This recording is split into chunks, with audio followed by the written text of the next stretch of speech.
सभी हमारे कार्यक्रम में मौजूद भाई और बहनों, नौजवानों, छोटे छोटे बच्चों, ये जो कार्यक्रम समिति के द्वारा रखा गया है, इसमें बड़े बड़े विचारवान साहेब यहाँ मौजूद हैं। उनके विचारों का लाभ आप उठाएंगे। जो भी जो विचार देंगे उसको आप ग्रहण करेंगे। ये बहुत महत्वपूर्ण समय है और ये जो आश्रम है, निश्चित रूप से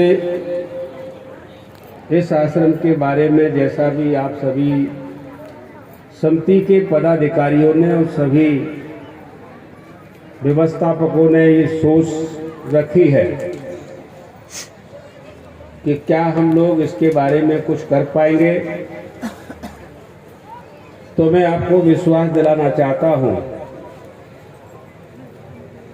जल्दी भविष्य में हम लोग बहुत ही जल्दी, भविष्य का मतलब ये नहीं है 10-20 साल, 2-3 साल, इस भविष्य में जब हम लोग पावर में आएंगे तो निश्चित रूप से इस आश्रम को हम, जैसी उनकी उम्मीद है, उस उम्मीद के हिसाब से हम इसको काफ़ी एडवांस बनाने का काम करेंगे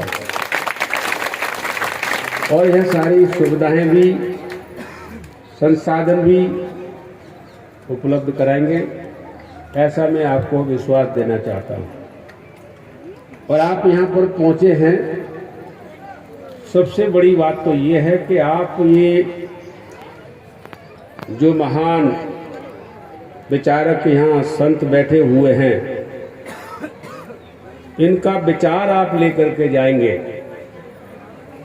तो हम लोग कहते हैं कि कोई तर जाता है, कोई बहुत पता नहीं ऊपर कहाँ पहुँचता है, लेकिन इनके विचारों से निश्चित रूप से आपके कई पीढ़ियों में जो विकास पैदा होगा, वैसा विकास आप देख नहीं पाएंगे कभी। विषय यही है कि आपको इन विचारों को सुनना भी है और अंगीकार भी करना है। ऐसा नहीं है सुन करके हम लोग चले गए। जो हमारे साहब जो बैठे हुए हैं, उनके विचारों को सुनना भी है और अपने ऊपर उतारना भी है। और नहीं तो फिर बात वही होगी कि वो भंडारा है और वो कुछ बोल रहे थे, क्या खीर पूरी बनी है क्या है, तो वो पूरा खा करके और फिर सो गए, तो क्या विचार का होगा बताओ? ठीक है कि नहीं? लेकिन हम ये कहते हैं कि अच्छा खाओ भी। क्या अच्छा खाने वाले कलेक्टर नहीं बनते क्या? अच्छा खाने के बाद भी आप बड़े आदमी बन सकते हैं, विचारवान बन सकते हैं, तो वो भी काम करिए। तो गुरु कबीर जो आज तक 2025 तक एक बहुत बड़ा विषय बना हुआ है इस दुनिया में, साहेब गुरु कबीर, जिनकी मूर्ति का भी अभी हम सब लोगों ने अनावरण किया है। तो गुरु साहेब क्या चाहते थे, उनका क्या विचार था, अभी तक पूरी दुनिया के विद्वानों ने अभी तक भी पता नहीं कर पाया। अभी तक ये नहीं पहुंच पाई है दुनिया कि कबीर का कितना ज्ञान, इतना ज्ञान कबीर के अंदर कैसे आया। तो गुरु कबीर जो एक बहुत बड़ी शक्ति है, मैं तो ये कह सकता हूँ कि इससे बड़ी शक्ति और भी हो सकती है, मैं कहूँगा नहीं, लेकिन ये बहुत बड़ी शक्ति है। इसी शक्ति को अगर हम स्वीकार कर लें तो हम लोग बहुत आगे बढ़ सकते हैं। ये इतनी बड़ी शक्ति है। कबीर साहब के बारे में ये कहा गया, अभी हम लोगों के बारे में क्या कहते हैं कि ये इसलिए गरीब है कि ये पढ़ा लिखा नहीं है। ये इसलिए पिछड़ गया है, ये पढ़ा लिखा नहीं है। पढ़ा लिखा होता तो फैसला सही करता, पढ़ा लिखा होता तो ये किताबें पढ़ लेता और अपना ज्ञान अर्जित करता। पढ़ा लिखा अलग बात है, समझदार होना अलग बात है, और ज्ञान अलग बात है। ये सारी चीजें अलग अलग है। तो कबीर साहब के बारे में मैं ये कहना चाहता हूं, जैसा कबीर साहब के बारे में सभी ने सुना है, समझा है, पढ़ा है।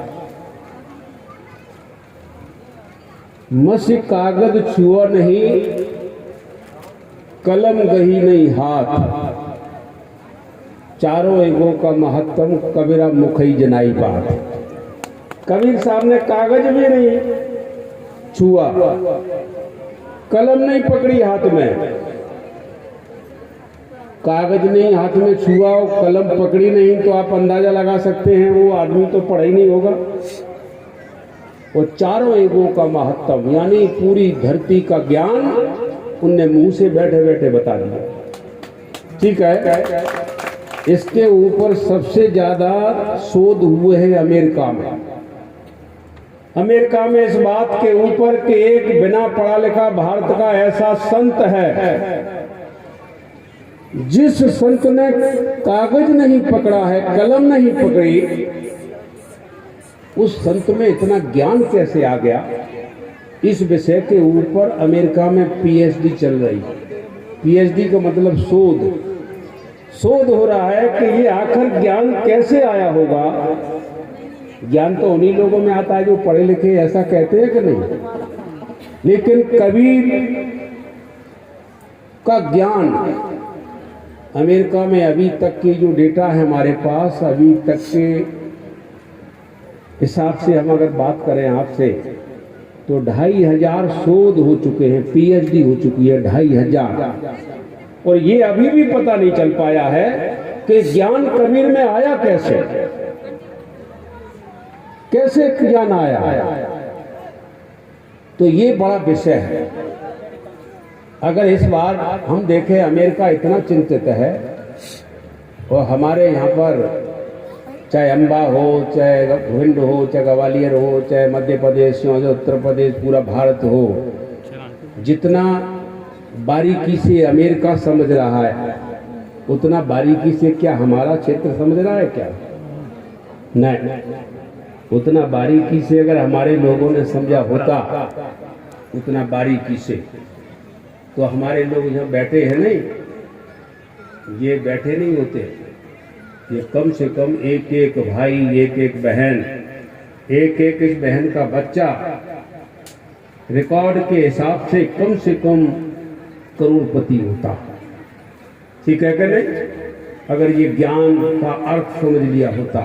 अमेरिका क्यों पीछे पड़ा है कि ये ज्ञान हमें मालूम पड़ जाए, ज्ञान कैसे मिला था गुरु कबीर को, तो ऐसे ज्ञान हम भी शुरू कर दें अपने देश में, तो अमेरिका और ऊंचा बढ़ जाएगा। यही तो अर्थ है। 2,500 पीएचडी करने की क्या जरूरत थी अमेरिका? अभी भी है, अभी विद्वान आते हैं और वो फिर कबीर को लेते हैं, फिर से शोध शुरू कर देते हैं कि नहीं। उसके शोध में पूरी तरह से निकल करके नहीं आया है कि गुरु कबीर को ज्ञान इतना आया कहां से, इतना ज्ञान कहां से आया है। तो मेरा कहने का तात्पर्य है कि हम लोग कैसे आगे बढ़ जाते अगर ये बारीकी हमने भी समझ ली होती तो। कैसे?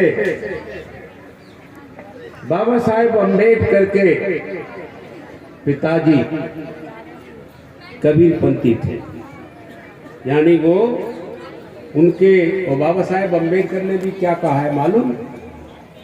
उनके 3 गुरु हैं। बाबा साहेब अम्बेडकर के 3 गुरु हैं। बाबा साहेब अम्बेडकर का मतलब आप समझते हैं? दुनिया के 200 देशों में बाबा साहेब अम्बेडकर की जयंती मनाई जाती है। बाबा साहेब अम्बेडकर की बात दुनिया में कोई भी राष्ट्राध्यक्ष है वो नकारता नहीं।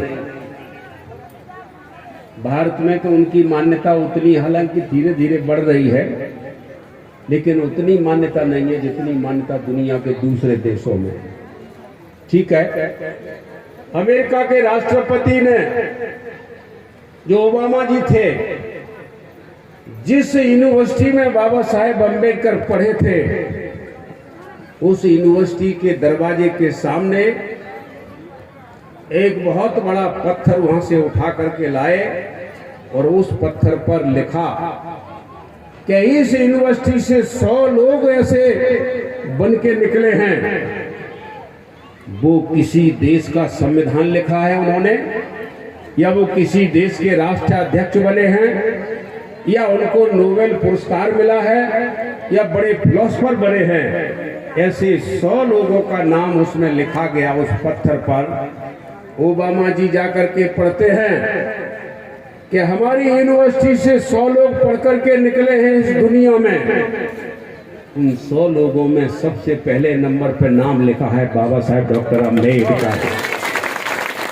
बाबा साहेब अम्बेडकर की बात मैं इसलिए कर रहा हूं कि अमेरिका में कहा जाता है डॉक्टर अम्बेडकर ही नंबर 1 का विद्वान है, तो दुनिया के नंबर 1 के विद्वान के गुरु कबीर। समझे मेरी बात को? बाबा साहेब अम्बेडकर के गुरु कौन? कबीर। दूसरे गुरु कौन? बुद्ध। तीसरे गुरु कौन? महात्मा ज्योतिबा फुले। ये 3 गुरु हैं। बाबा साहेब अम्बेडकर के 3 गुरु हैं। तो जिनके चेला का डंका पूरे दुनिया में बज रहा हो, तो गुरु के क्या हाल है? समझ सकते हैं नहीं? तो मेरा कहने का तात्पर्य यह है कि ये जो बारीकी अमेरिका ने समझी है, वो बारीकी अगर हमारा भारत नहीं, हमारे भारत के जो गरीब कुचले दबे लोग हैं वो अगर समझ लें, ये हमारी बहन बैठी है, अगर ये ज्ञान गुरु कबीर का ज्ञान उतार लें, फिर बाद में बाबा साहब उनके शिष्य का ज्ञान उतार लें, तो ये हमारी बहन है। ये हो सकता है कि ये हमारी बहन अपने ज़िंदगी में ही, जिसकी ज़िंदगी 80-90 साल हो गई होगी, उनकी तो अब नहीं हम कह पाएंगे कि 10 साल में ये बन जाएंगे, लेकिन जिनकी हमारी बहनों की उम्र है 60 साल, 55 साल, 50 साल, ये अपने जीवन में करोड़पति बन जाएंगी। मैं इसका दावा कर सकता हूँ, अगर ये ज्ञान वो स्वीकार कर ले तो। और जब हम लोग सुखी हो जाएंगे, तो हम ये कह सकते हैं कि जब हम सुखी हो जाएंगे तो हम दूसरों को भी सुखी करने के लिए नहीं दौड़ेंगे कि हमने ये ज्ञान प्राप्त किया था पूठ में, इस ज्ञान के चलते हमारे घर में कितनी प्रगति हुई थी, हमारी कितनी प्रगति हुई थी, और फिर हम दूसरों को भी समझाने के लिए आगे बढ़ेंगे। फिर आप कहेंगे कूट जैसा सम्मेलन आगे भी किया जाए, कहेंगे कि नहीं कहेंगे? तो मेरा कहने का तात्पर्य है, गुरु कबीर ने कहा था, मुझ सुन सुन आए हंसी, पानी में मीन प्यासी। मुझे हंसी आ रही है, ये हमारी बहन बेटियां, हमारे बुजुर्ग जो गरीब की शकल में बैठे हैं, मुझे पता नहीं है मैं गरीब क्यों कह रहा हूं, लेकिन मैं जान सकता हूं कि सभी गरीब ही है। नहीं कोई धनवान, कोई बुरा तो नहीं लग रहा, वैसे कोई धनवान होगा भी नहीं इतना। धनवान किसको कहते हैं? 10-20 करोड़ हो तभी तो धनवान होगा नहीं। तो ये गरीब हम लोग बैठे हुए, तो कबीर की अगर बात को समझ गए होते कि मुझे सुन सुन आए हंसी, पानी में मीन प्यासी। पानी में मछली प्यासी है, क्यों बताओ? सबसे ज्यादा वोट हमारे हैं कि नहीं? ये तो मानते हैं ना, ये तो सरकारी डेटा बता रहा है। मुझे सुन सुने आए हंसी, पानी में मीन प्यासी। इतने वोटों वालों का तो राष्ट्रपति प्रधानमंत्री बनता कि नहीं बनता? लेकिन मुझे हंसी आ रही है, इनका नहीं है, कुछ भी नहीं है। जिनके हिस्से में गालियां हैं, इनके हिस्से में गरीबी है, इनके घर में रोटी भी व्यवस्था नहीं है, इनको कोई भी प्रताड़ित करता है, कहीं भी निकलते हैं तो कोई रास्ता रोक देता है। बड़े बड़े जमींदार नहीं है, आपके पास कुछ भी नहीं है। क्यों? क्योंकि नदी में अगर मछली प्यासी है तो इतने वोटों वाला अगर गरीब है तो मछली ऐसी बात है कि नहीं है कि वो सुन ले आए हंसी। अब हमारे सामने कभी आते हैं लोग और सब परेशान है, तकलीफ है, दिक्कत है, तो आते तो आंसू है लेकिन हंसी भी आती है कि इनके ही वोटों से देश का प्रधानमंत्री बनता है, इन्हीं के वोटों से मुख्यमंत्री बनता है, इन्हीं के वोटों से राष्ट्रपति बनता है, इन्हीं के वोटों से सब कुछ कलेक्टर एसपी बैठता है, और वो कलेक्टर एसपी का नौकर आपको गाली देता है कि नहीं? जबकि आपके वोटों से अगर डायरेक्ट बना होता तो आपको गाली नहीं देता है। ये हमारी बहू बेटियां होती और पता चल जाता कि इनके वोटों से हम बने, राष्ट्रपति बने हैं, प्रधानमंत्री बने हैं, तो उनका प्रतिनिधि आपके गांव में जाकर के आपके चरण के ऊपर पानी डाल करके मत्थे पे लगाने का काम करता, अगर ये ज्ञान समझ लिया होता तो। लेकिन नहीं, हमारे लोगों में अभी ये ज्ञान नहीं है। अब ये ज्ञान अगर ये हमारे अंदर आ जाता है तो मैं आपसे दावे से कह सकता हूं ये सारे काम हो सकते हैं, और ये गरीबी से, लाचारी से, अपमान से मुक्ति मिल सकती है।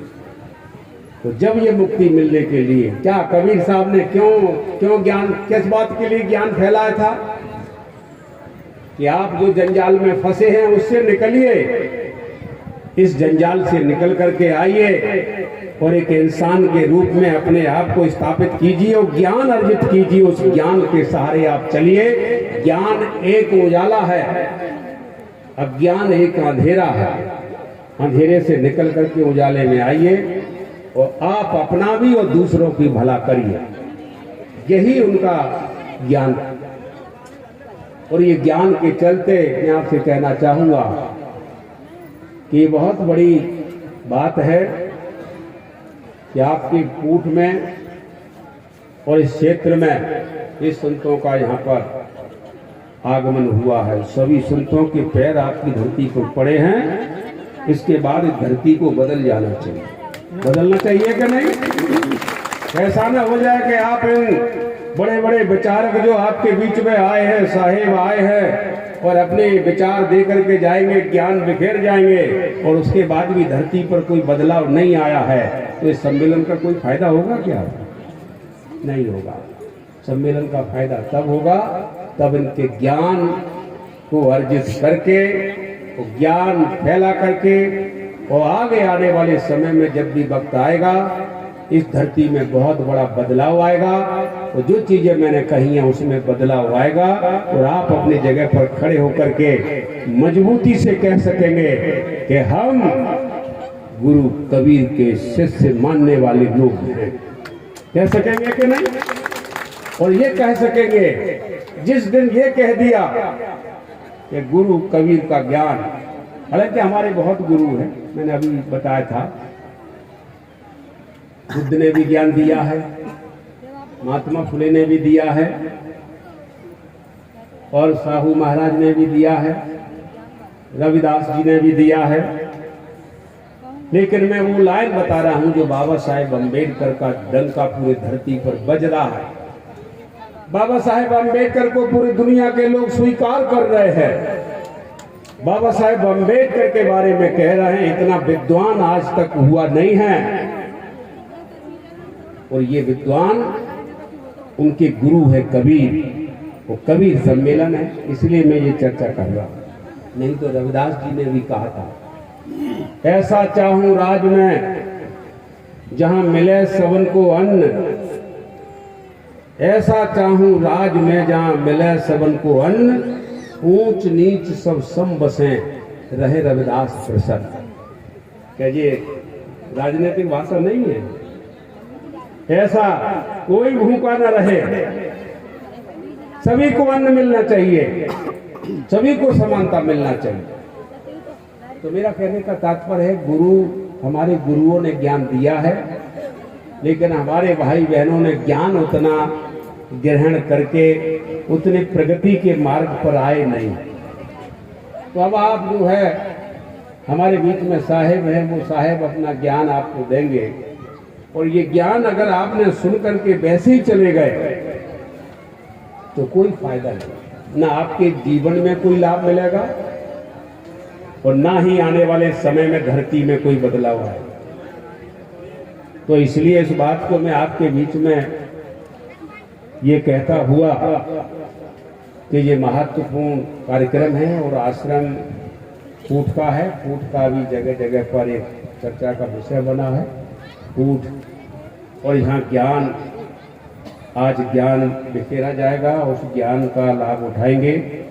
तो सभी हमारे साहेब जहाँ पर आए हैं निश्चित रूप से वो ज्ञान देंगे, उसको स्वीकार करेंगे।